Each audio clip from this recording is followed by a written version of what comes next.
This whale's story is the ocean's story, and it is one we all share.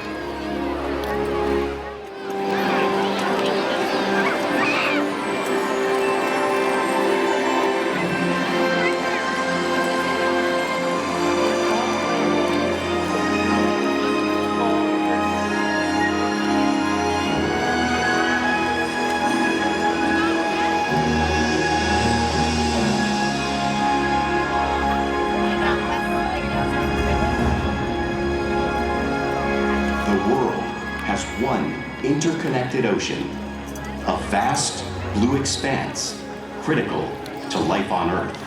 Have fun doing it. SeaWorld. See it here.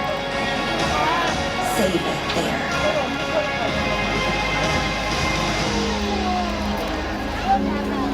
From park to planet.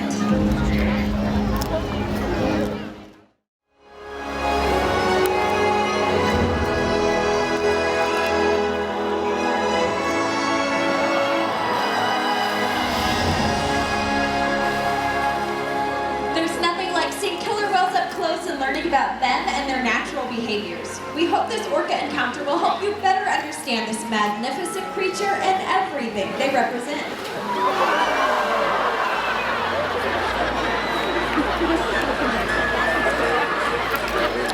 He's coming over here now. Here he comes.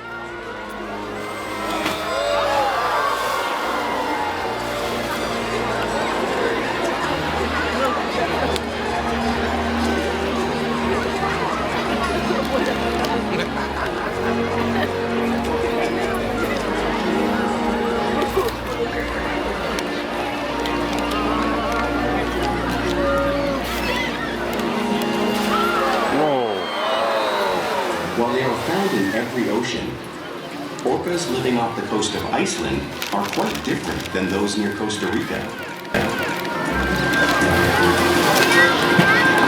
In fact, there are at least 10 types or ecotypes of killer whales. An ecotype describes the differences between killer whale size, physical form, prey, social structure, and habitat. As you can see, the differences are subtle, but noticeable when compared side by side. Orcas are adapted perfectly to their environments. And even the whale's black and white coloration has a purpose. It camouflages the outline of their bodies in the water, making it easier for them to surprise and catch their prey.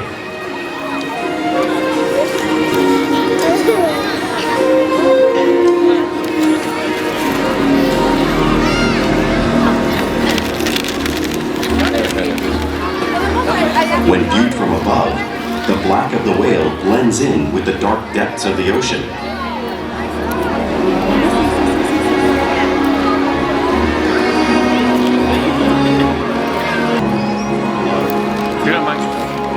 Match the brighter circle right above, giving them the perfect camouflage.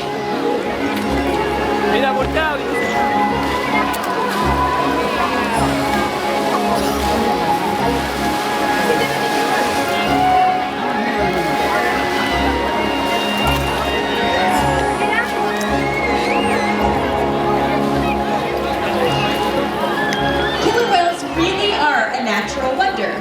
And Corky is going to help me show you some of their physical characteristics.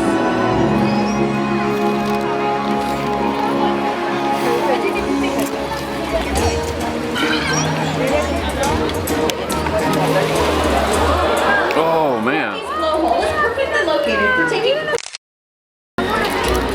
even though Vocal development studies here at SeaWorld show that early on, calves learn vocalization from their mothers.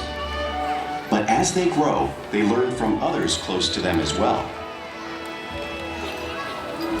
This is a bottlenose dolphin call that Shuka learned and even taught other killer whales here at SeaWorld. In fact, orcas are the largest members of the dolphin family.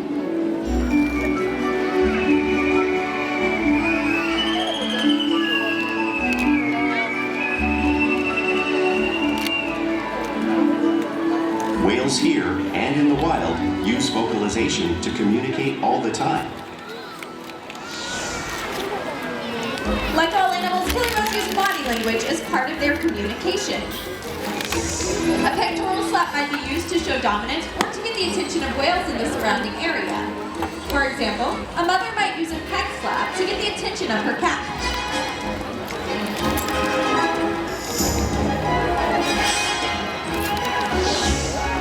But when the whales really want to get noticed, they breach.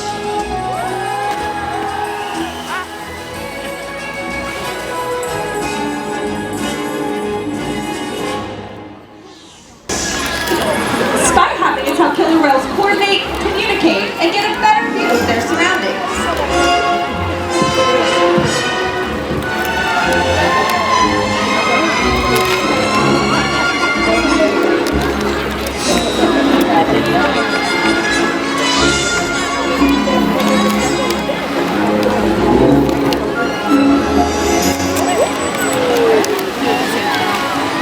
Horn slaps are another form of body language that killer whales can use.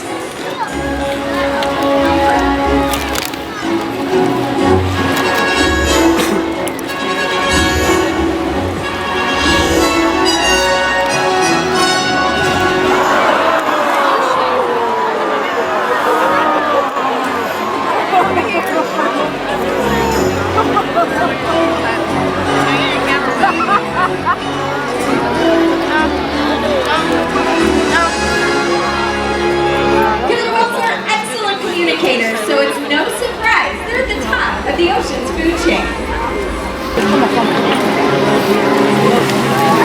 Killer whales work together to rear their young, protect their pod, and most importantly, pursue and catch their prey. Every day they cooperate to survive in the wild oceans of the world. The orca's hunting techniques are as varied as the whales themselves. Norwegian killer whales will circle herring, herding them together. The whales use sounds to coordinate with each other and to disorient the herring. With the fish confused and contained, the whales stun them with their powerful tail flukes, making for an easy meal.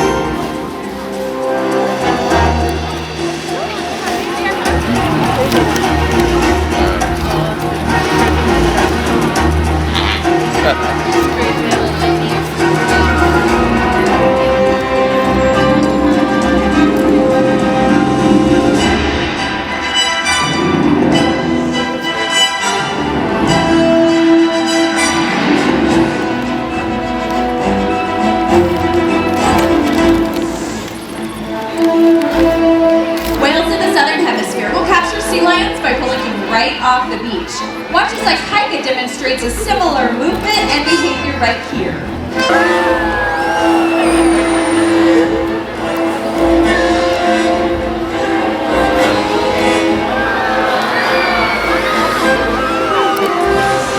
Antarctic orcas will create waves washing over floating blocks of ice, knocking seals into the water.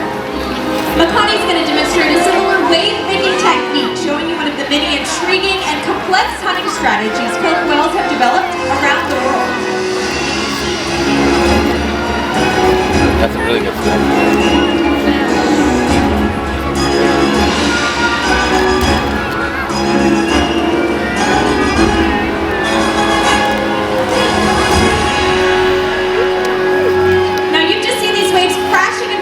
But you can't really imagine the power of the wave until you have experienced it firsthand. Luckily, I have a very brave volunteer who's going to experience the power of the wave. Come on down. Oh, wow. All right, so you're going to have a seat right here. And if you look this way, you'll see my kind of just a bit. You're doing okay. She's almost here.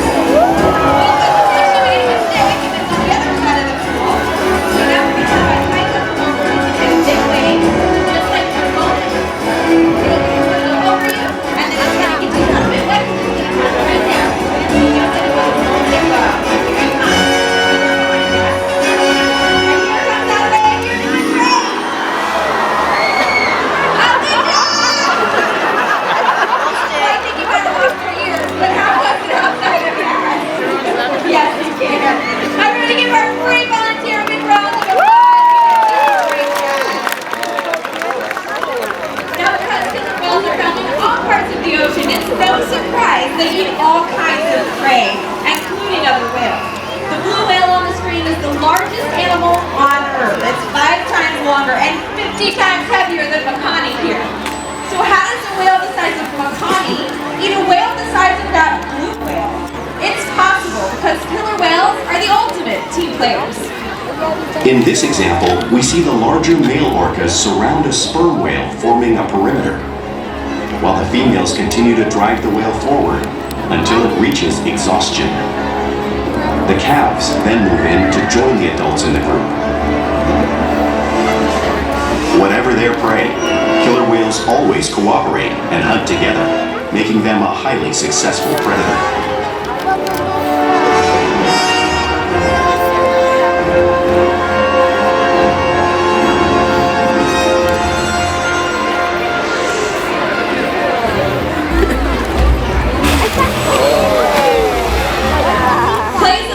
Part of the everyday life of killer whales.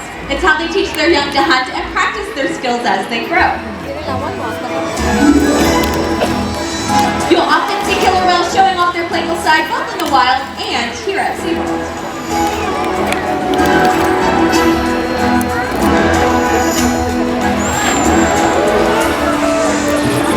Porpoising is when whales swim fast at the surface, breaking out of the water briefly.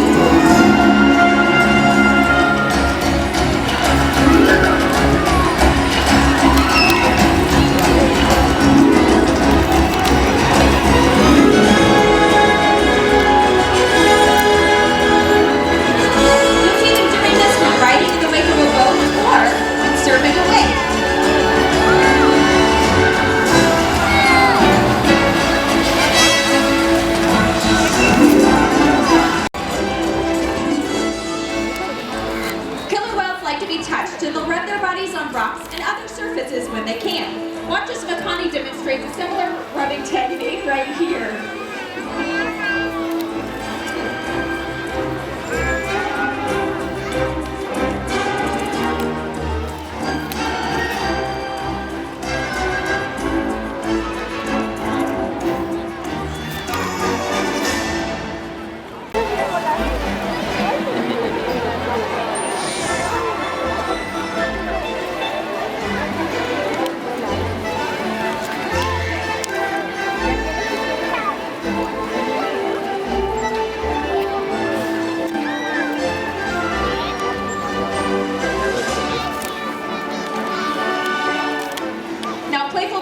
Does have a purpose in the wild until it might be used to stun fish. But here today, our whales might just be stunning all of you.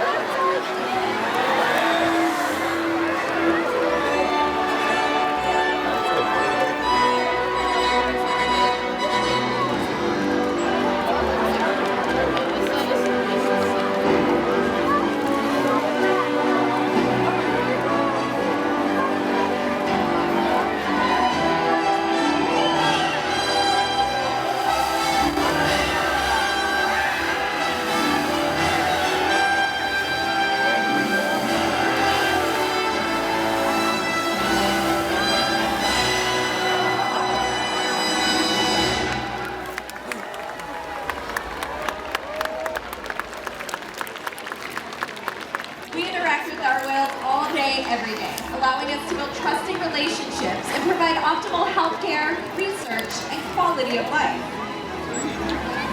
Our whales take an active role in their own health and well-being.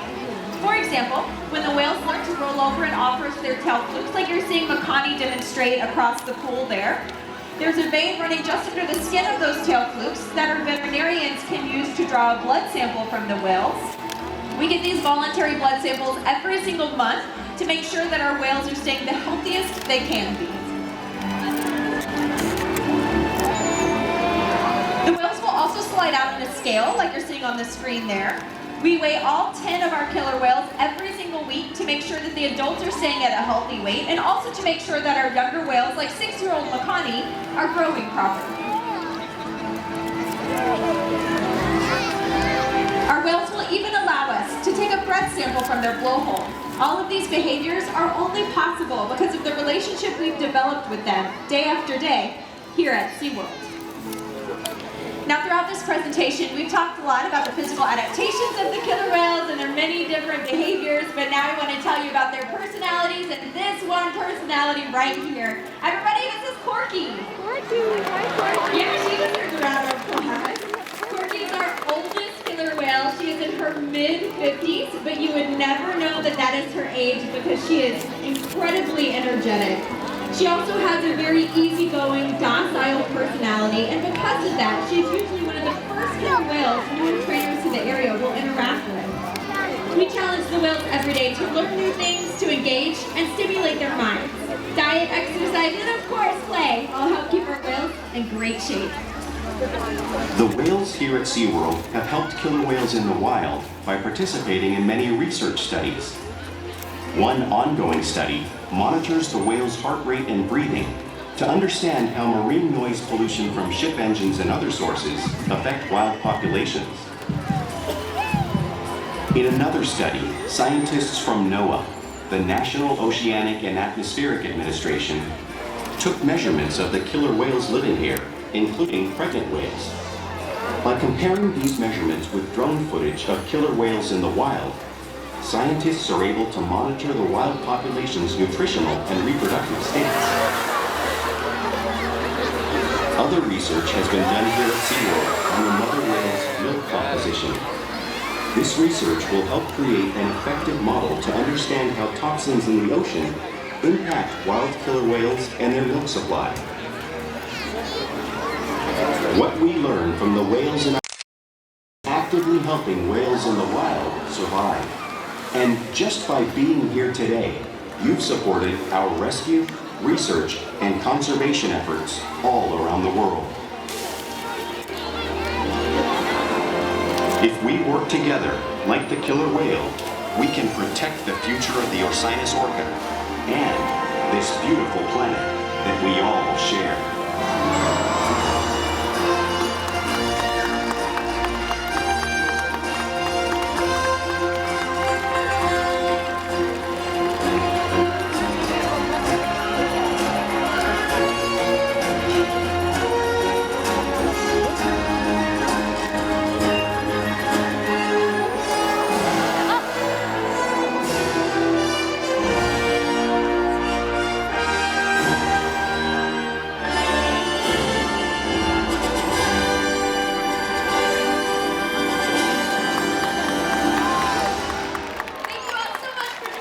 Today, we hope this ORCA Encounter has given you a greater appreciation of this truly incredible animal. Have a happy and safe New Year's Eve, everybody. Bye-bye.